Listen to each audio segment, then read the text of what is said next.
Hello everyone, क्या हाल है। तो स्वागत है आपका अपने ही यूट्यूब चैनल पर। आज पढ़ने वाले हैं बल किसे कहते हैं और ये कितने प्रकार के होते हैं। तो आइए इनके बारे में जो है बारीकी से बात करते हैं और समझते हैं। बल वह बाहरी कारक है जो किसी वस्तु की प्रारंभिक अवस्था को बदलने की कोशिश करता है या फिर उसे बदल देता है। बल का एसआई मात्रक न्यूटन है और इसका सीजीएस मात्रक जो होता है वो डाइन होता है। तो आइए इसको बारीकी से चित्र की मदद से समझते हैं। इस चित्र में आपको दो व्यक्ति दोनों वस्तुओं को एक धकेल रहा है और एक खींच रहा है।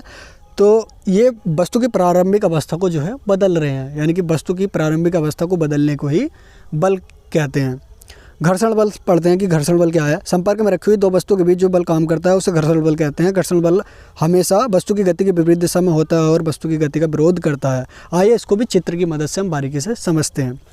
इसमें आपको एक व्यक्ति वस्तु को धकेलता हुआ दिखाई दे रहा होगा जिससे वह बल लगा रहा है, और जहाँ पर आपको घर्षण लिखा दिखाई दे रहा है यानी कि वस्तु पर बल लगा रहा है और जो वस्तु नीचे है उन दोनों के बीच में कैसा बल हो रहा है, घर्षण बल हो रहा है।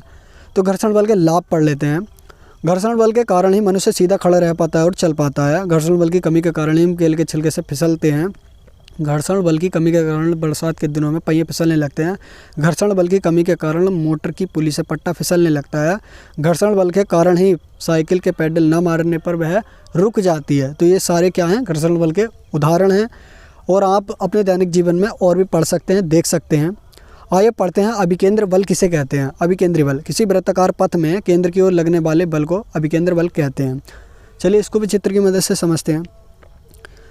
एक वृत्ताकार पथ में जब कोई वस्तु वेग करती है यानी कि चलती है तो उसके केंद्र की ओर एक बल लगता है, तो इसी बल को क्या बोलते हैं, अभिकेंद्र बल कहते हैं। आइए इसको उदाहरणों से समझते हैं। अभिकेंद्र बल के उदाहरण। इस बल के अभाव से कोई भी वस्तु वृत्ताकार पथ पर नहीं चल सकती। यदि ये बल नहीं है तो वृत्ताकार पथ पर वह वस्तु नहीं चल सकती। इलेक्ट्रॉन इसी बल के कारण ही नाभिक के चारों ओर घूमता है। किसी भी मोड़ पर मुड़ते समय वाहनों के पहिए और सड़कों के बीच घर्षण बल आवश्यक अभिकेंद्र बल प्रदान करता है। मौत के कुएं में चलती हुई मोटरसाइकिल या कार इसी सिद्धांत पर काम करती है। तो अब पढ़ते हैं अभिकेंद्र बल, जो कि अगला बल है हमारा। जब कोई पिंड किसी वृत्ताकार मार्ग पर चलता है तो उस मार्ग के केंद्र की ओर एक बल लगता है जिसे अभिकेंद्र बल कहते हैं। हो सकता है मेरे पढ़ने में कोई गलती हो जाए तो आपको जो सामने लिखा दिखाई दे रहा है आप उसको समझ सकते हैं। चलिए इसको चित्र की मदद से समझते हैं। इसको वॉशिंग मशीन जैसे होता है ना, वॉशिंग मशीन, तो इस बल के लिए वॉशिंग मशीन एक परफेक्ट उदाहरण है। क्या होता है वॉशिंग मशीन में, जब उसका जो बीच में राउटर या फैन जो भी कुछ होता है वो कपड़ों को घुमाता है और बाहर की तरफ धकेलता है। जैसे कि आपको चित्र में ये केंद्र से बाहर की तरफ धकेलते हुए कि जो है निशान दिखाई दे रहे होंगे या चिन्ह दिखाई दे रहे होंगे, तो ये सब क्या कर रहे हैं, घर्षण बल के जो हमारा बल था ये उसके अपकेंद्र बल के उदाहरण हैं।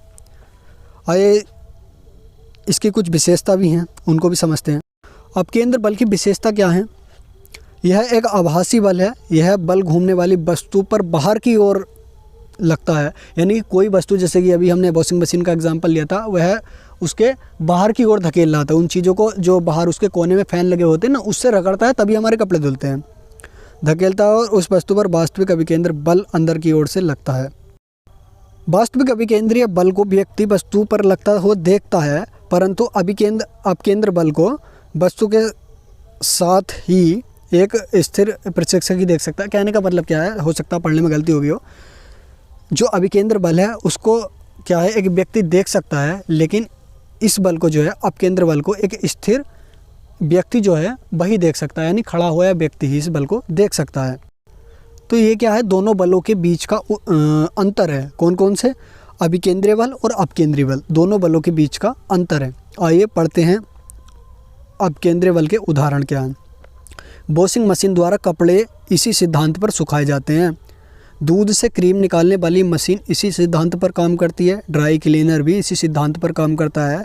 यदि कोई व्यक्ति कार में बैठा है और अचानक कार दाईं ओर से बाईं ओर घूम जाए तो व्यक्ति को बाईं ओर एक झटका लगता है। ये कारण क्या है, अपकेंद्र बल के कारण है। आए गुरुत्वाकर्षण बल, इससे कौन परिचित नहीं है, समझते हैं ग्रेविटेशनल फोर्स को। किन्हीं दो वस्तुओं के बीच जो आकर्षण बल पाया जाता है उसे गुरुत्वाकर्षण बल कहते हैं। गुरुत्वाकर्षण बल का नियम न्यूटन ने दिया था, इसलिए इस नियम को न्यूटन का गुरुत्वाकर्षण नियम भी कहते हैं। अभी मैं बीच में बोल गया था कि न्यूटन की गति, तो हमारा जो पिछला टॉपिक था तो उसमें क्या था, न्यूटन की गति पढ़ाई थी हमने, तो आप उसको भी देख सकते हैं या पढ़ सकते हैं। ये गुरुत्वाकर्षण बल का फॉर्मूला है। यहाँ पर जी एक नियतांक है जिसे गुरुत्वाकर्षण नियतांक कहते हैं। आइए इसके कुछ उदाहरण समझ लेते हैं। गुरुत्वाकर्षण बल के उदाहरण क्या है। पृथ्वी सूर्य के चारों ओर गुरुत्वाकर्षण बल के कारण ही घूमती है। सभी ग्रह सूर्य के चारों ओर इसी बल के कारण घूमते हैं। चंद्रमा पृथ्वी के चारों ओर इसी बल के कारण घूमता है। तो ये सारे उदाहरण गुरुत्वाकर्षण बल के हैं। आई होप कि ये वीडियो आपको पसंद आई होगी। यदि वीडियो आपको पसंद आए तो प्लीज़ चैनल को सब्सक्राइब कर लेना, और यदि इस वीडियो में आपको कोई सवाल या सुझाव करना है तो कमेंट सेक्शन में लिख देना। चलिए आज के लिए इतना ही, मिलते हैं आपसे एक नई वीडियो के साथ किसी और दिन। Thank you very much.